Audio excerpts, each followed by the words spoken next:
Hey guys, Mr. Dalek JD here, and welcome back to my Die Rise Zombie storyline video. I made one a few weeks ago regarding Samuel, the character that can hear Richtofen. You know, he's on screen right now, and the whole thing of him to do with this map, and also about the Flesh group, and went into a little bit of detail. But I mentioned in that video that I wasn't going to explain too much about the other transmission radios in this map until another video, which is this. So if you haven't seen my video on Samuel and the Flesh, then be sure to check it in the description.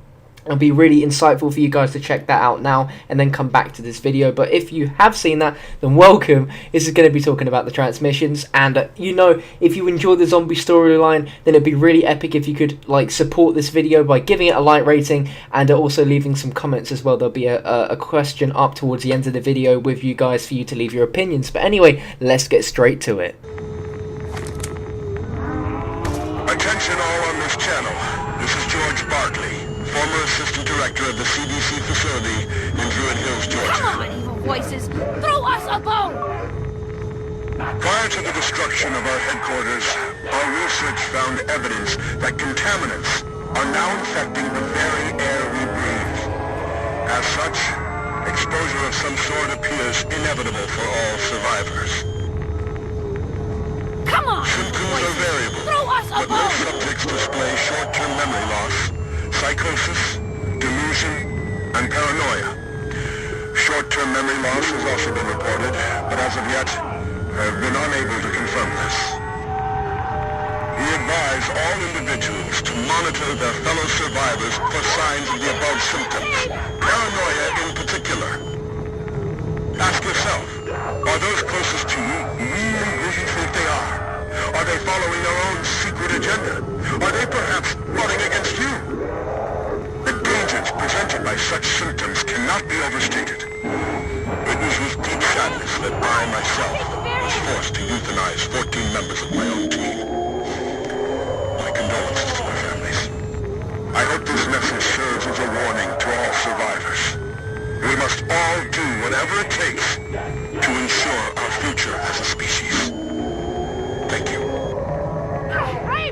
So that first quote was from George Barkley, a former CDC assistant in Druid Hills, Georgia, and he knows some of the awful side effects of Element 115, and one to point out definitely is short-term memory loss, because George Barkley himself suffers from short-term memory loss, as we heard him repeat himself in that quote.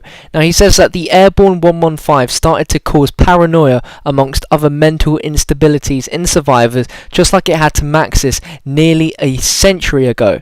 Under 115-induced delusion, he infusionized 14 members of his own team and proceeded to make a transmission, which was that transmission that we listened to anyone that would hear him, to warn them of the dangers of the 115 contaminant. And that's something pretty interesting, as we haven't really had a huge 115 contaminant situation since Shinonuma with the huge meteorite landing in the swamp. But anyway, let's move on to the second quote.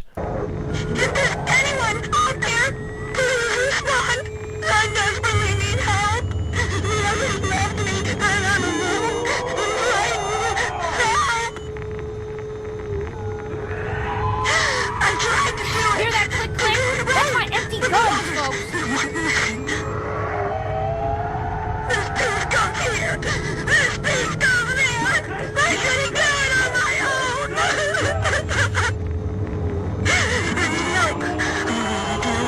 The German man stopped talking to me, and I don't know what to do! Without ammo, this weapon's as useful as stupid!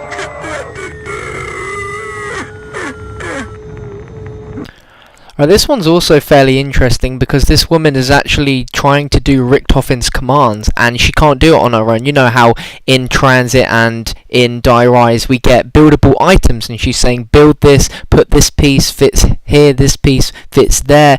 Richtofen is trying to command this woman to build something, and she is incapable of being able to do it on her own, and because of Richtofen's impatience, she's left this woman on her own because she didn't meet his expectations, and so she is honestly left with like no knowledge of what to do next, and she's very, very emotional. I've never heard a radio in which someone's cried before like that, so interesting stuff. Science has failed us. He has abandoned us. this new world, we alone are your salvation. We alone can light the way. Hear our words. Heed our call. There is but one path to enlightenment.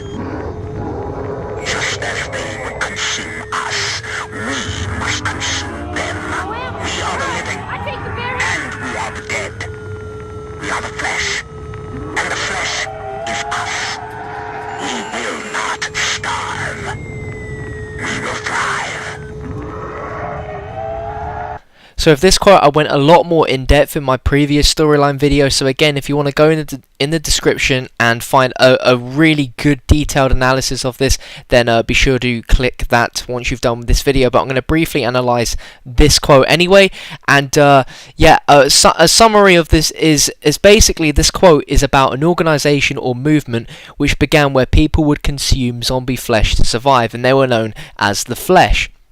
Their practices aligned very much with cannibalism and occultism. One notable member of the Flesh was a man known as Samuel J. Stollinger, who we both know in our current zombie crew. And with this quote that we're seeing right here, is almost like a sort of leadership or leader of this Flesh trying to tell people that they should join the Flesh, or instead of it as almost posing as like a third group aligned with Richtofen and Maxis, instead of you picking either, this Flesh group could be a third choice. But I'm not sure what exactly their ideas are for what they want to pursue. But anyway, let's go on to the next quote.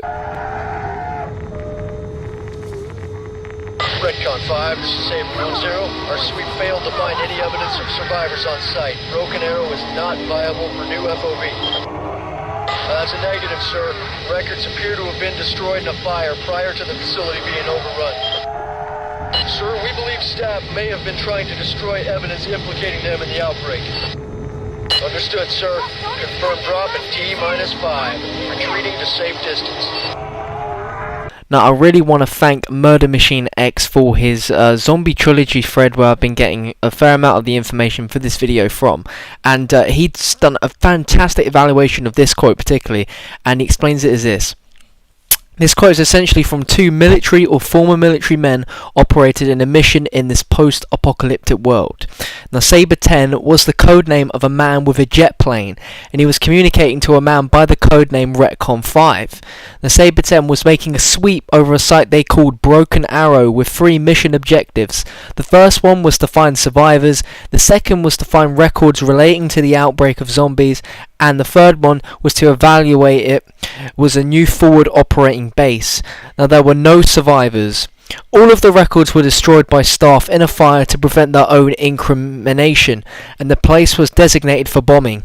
Saber 10 dropped his payload and retreated.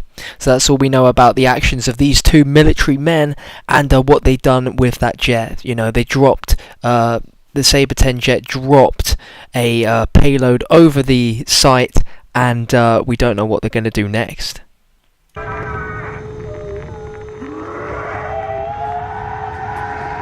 anyone listening, we have food, water, and medical supplies, enough to last several years. Now, this one's really interesting because it sounds like it was cut, like there was more to it than what there should be, and you're probably thinking, what the hell does this mean? This is like very, very difficult, or like just sort of random place at the end. Well, this actually ties in with transit, and in one of the transit radios there was a survivor in this post-apocalyptic world who took refuge in a former government facility in Jackass Flats in Nevada, and the coordinates related somewhere near Nuketown, I believe.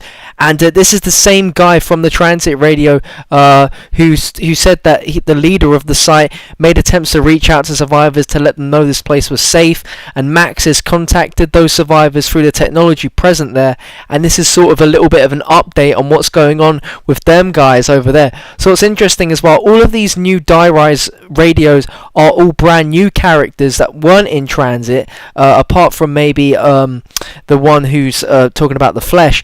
This is the only other guy that we can really truly relate to being someone that we heard in transit. So there you go, that's all of the radios that I've broken down. There's a lot of hidden quotes from characters that haven't really been spoken about much or kind of analysed, so I'm going to be trying to bring you guys a video of those as well. There's a few interesting Richtofen and Maxis ones. We can definitely make a video explaining the plot of After Moon with Richtofen and Maxis and how everything's developing, because you can tell that as these maps are getting more and more, like in terms of the Easter egg, getting more and more juicy, you can tell both Richtofen and Maxis are getting very, very more crazy and more insane, and I'm pretty sure Richtofen is so crazy right now. I can't understand how we could get any worse than he already is. But yeah, I'm going to save that for another video. But if you enjoyed it, sure to give it a like rating. And be sure to answer the question on screen as well. I'd love to see your opinions. And if you haven't already, do subscribe for some more epic zombie videos. I'll see you guys very, very soon.